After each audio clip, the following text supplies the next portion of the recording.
Bienvenue à toutes et à tous dans cette session de formation dédiée à l'intelligence artificielle, au machine learning, au deep learning. Je suis Euler Jerry Ngaisona. Je vous propose tout au long de cette session de formation une explication structurée sur le machine learning, le deep learning, nous le verrons également, et sur certaines architectures de l'IA que nous verrons au fur et à mesure lors de cette formation. Alors, n'hésitez pas à liker la vidéo, à vous abonner si vous n'avez pas encore fait, et invitez vos collègues de classe qui sont intéressés par le sujet de venir suivre la formation avec vous. Vous pouvez toutefois nous faire remonter vos impressions en mettant dans la partie commentaire une note. Ça nous fera vraiment un très grand plaisir. Donc, jusqu'ici, nous avons déjà commencé à faire l'implémentation de notre modèle. Je vous invite à regarder la précédente formation pour comprendre ce qu'on a pu faire jusqu'ici. Aujourd'hui, on va pas du tout parler des notions mathématiques, tout ça, mais on va directement continuer l'implémentation. Et donc, dans un premier temps, ce qu'on a fait, on a fait générer les jeux des données, parce que là, nous sommes en train d'apprendre. On a généré les jeux des données avec certains modules de Python qu'on a déjà vus également lors des précédentes formations. On observe ces jeux de données sur un graphe pour voir l'évolution de ces données. En voyant l'évolution des données, donc on a choisi le modèle de fonction linéaire parce qu'on s'est dit que les éléments voilà, les données ont tendance à croître. Donc on a choisi le modèle f de x égale à x plus b. Donc tout ça sont on a implémenté notre modèle en générant nos paramètres A et B. Voilà. Tous les paramètres sont générés aléatoirement. Et donc, je ne vais pas entrer dans le détail de l'implémentation. Tout ça a été évoqué lors de la précédente formation. Donc, je vous invite à suivre hein, pour mieux comprendre la notion qui viendra par la suite, hein, pour vraiment comprendre. Donc, je vais réexécuter de nouveau, comme ça on va avoir les données initiales. Donc, j'exécute ça, j'affiche. Ok, bon, je viens d'afficher mes données. Je vais exécuter mes paramètres. Je viens de générer les paramètres. Donc après, on va définir notre matrice. Ok. Après, on définit le modèle. Puis, on observe notre première prédiction. Donc, ce qu'on vient de faire ici, c'est la première prédiction de notre modèle hein, qu'on a fait. Donc, le modèle qu'on vient de prédire, on voit qu'il y a un écart énorme qui existe entre, par exemple, ce point qui est là, avec notre prédiction. Le but, c'est de ajuster cet écart d'erreur qui existe entre, par exemple, ce point qui est ici, avec notre droite, et également ce point, voilà, de minimiser, en d'autres termes, l'erreur. Et pour cela, nous allons définir la fonction coût qu'on avait vu lors de la précédente formation. Pour définir la fonction coût, on va dire def fonction coût qui prend en paramètre la matrice de données, notre y que nous voulons prédire. Après θ, la fonction coût prend en paramètre la longueur de nos données y que nous voulons prédire. Donc la fonction retourne, on va dire la formule c'est 1 sur 1 divisé par 2m, je vais mettre dans une parenthèse, 2m qui multiplie la somme en numpy c'est somme, somme du modèle, la modèle prédit, c'est notre modèle prédit, c'est x, hein, θ, ok, x et θ, moins y, je crois, moins y, le tout au carré, hein. Je pense que je ne me suis pas trompé. Le tout au carré. On va vérifier pour voir si ça marche. Ok, ça marche. Je vais appeler la fonction coût. Rappelez-vous, la fonction coût, ça permet de mesurer en fait la différence entre notre modèle hein, avec les différents points observés. Donc la somme de tous ces écarts des points que nous allons sommer pour voir. Donc on va appeler la fonction coût. Donc la fonction coût, on appelle la fonction coût Est-ce que j'ai bien fait? Je vais mettre un petit commentaire. Ok.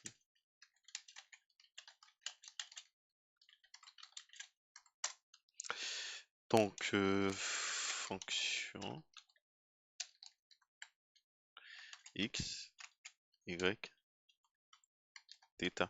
En fait, tout ça, les x, c'est notre matrice, hein. C'est nos features. Y, c'est notre target. Θ, c'est notre paramètre. Bah, tout ça, on en a déjà fait lors de la précédente formation. Si j'exécute, j'aurai la somme. Donc, la somme des écarts, des erreurs qui existent entre ces différents points, en fait, avec l'écart qui existe entre notre modèle et les différents points, fait 63,49.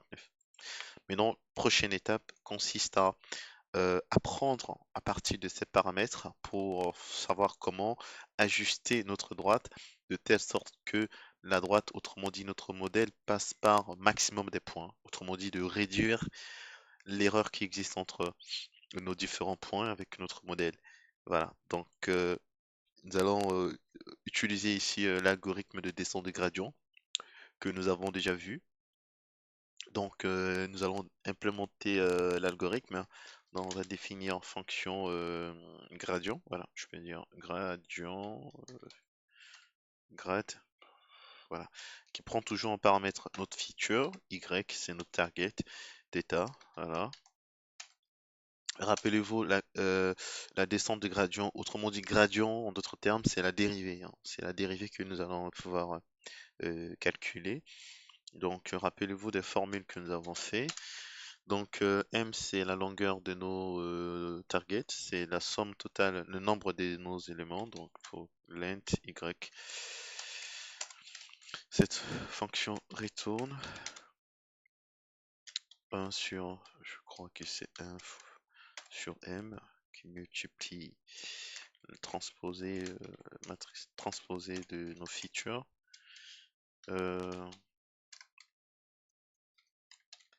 Modèle X, θ, moins Y. Voilà, parce que c'est la dérivée. J'exécute. Je vais afficher le gradient. C'est la dérivée en quelque sorte. Donc ça, les formules, nous l'avions déjà vu lors de la partie théorique. Donc c'est seulement ça que nous sommes en train d'implémenter. Donc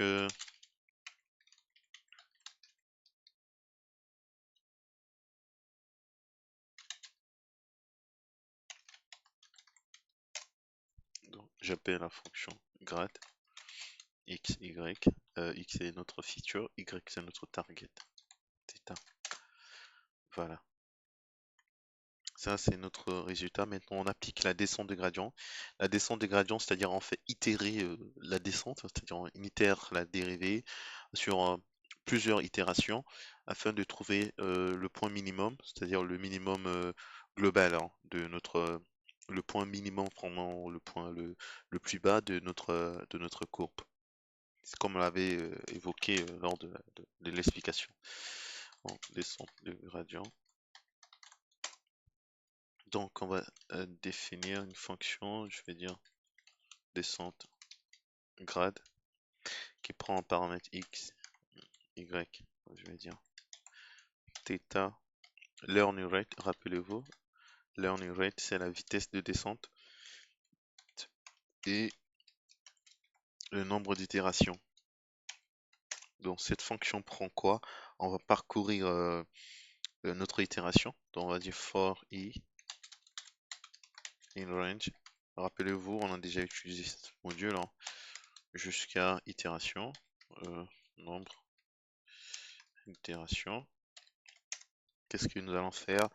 On va faire, faire la mise à jour de notre paramètre θ, qui est égal à θ, ouais, learning rate qui multiplie la gradiente, c'est la dérivée en gradiente de x, y, θ. Voilà. Et après, on sort de notre bloc, on retourne θ. Qu'est-ce que nous allons faire maintenant? On va juste appliquer. Donc, j'appelle la fonction. Je vais d'abord initialiser euh, ce que je vais faire ici. Ce que je vais faire, c'est d'afficher notre θ. Donc, je vais dire learning rate.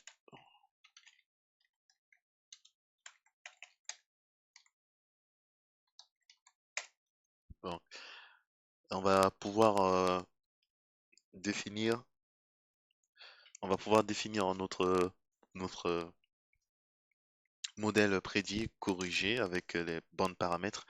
Les paramètres θ ici, c'est les paramètres A et B qui minimisent notre fonction coût, qui trouve le point le point le plus bas. Rappelez-vous de l'explication de descente de gradient que nous avons donnée. Et donc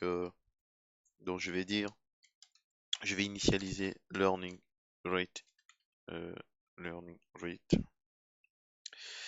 égale à la vitesse d'apprentissage 0,1. Je vais commencer par 0,1. La descente. Nombre d'itérations, on va itérer sur 1000 itérations. Donc, θ final, hein, c'est-à-dire θ qui minimise hein, notre θ final, hein, c'est égal à descente gradient, je crois, grade qui prend x, qui prend y, θ, θ learning rate, on a déjà initialisé learning rate avec un nombre itération. Si j'exécute, après je vais afficher θ.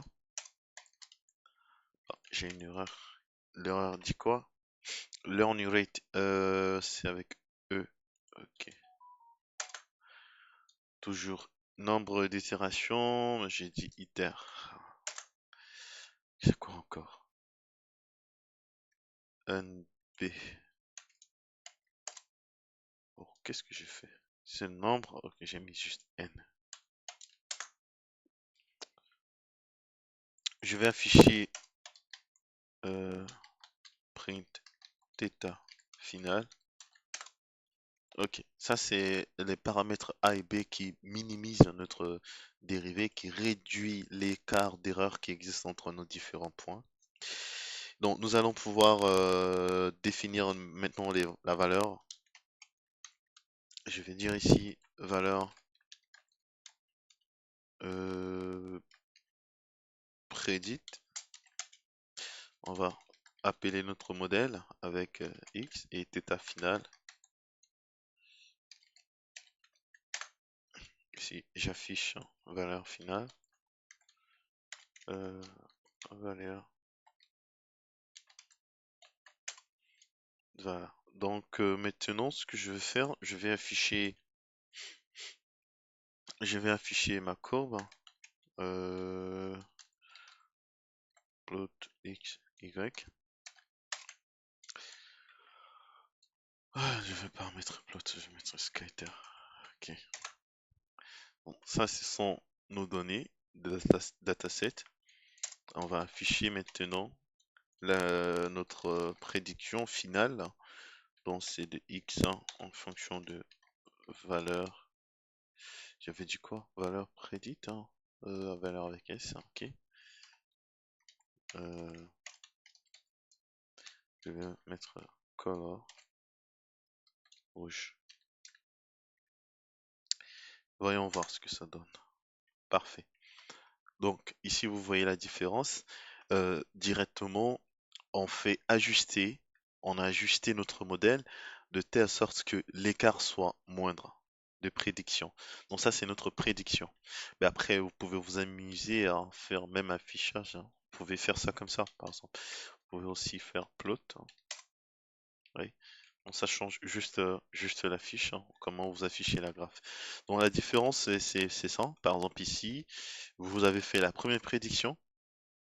La première prédiction montre que le choix du modèle que vous avez choisi initialement euh, ne permet pas de minimiser l'écart d'erreur qui existe entre votre dataset initial et votre première prédiction. Que faut-il faire?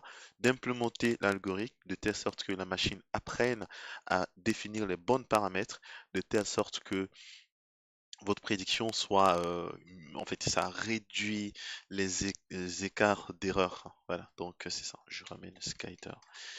Donc, prochaine étape, nous allons vraiment nous baser sur. Je vais juste vous montrer ce que nous allons faire prochainement.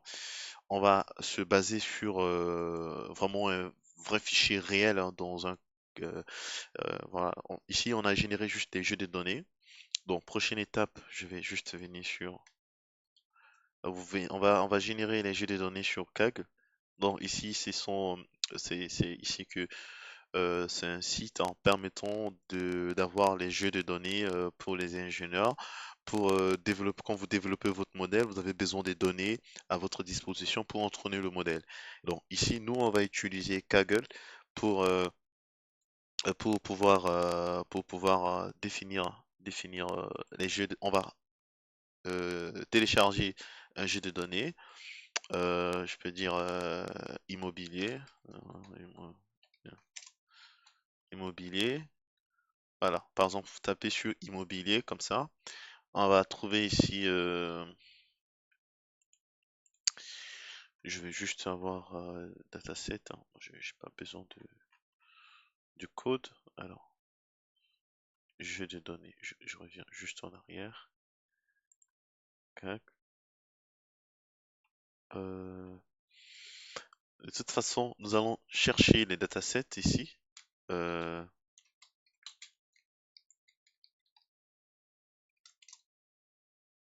Prédire les loyers. Par exemple, il a. J'espère qu'il y a.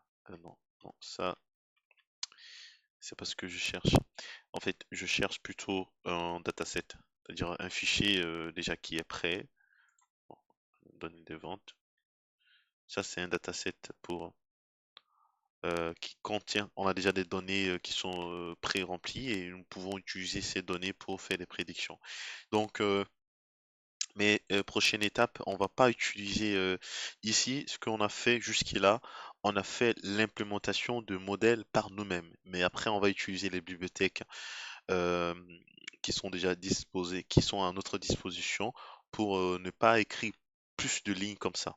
Je vous remercie si vous suivez la vidéo jusqu'à cette partie. Ça montre que vous êtes intéressé. Donc, n'oubliez pas de liker, de partager et de mettre un petit commentaire. Ça nous fera vraiment un très grand plaisir.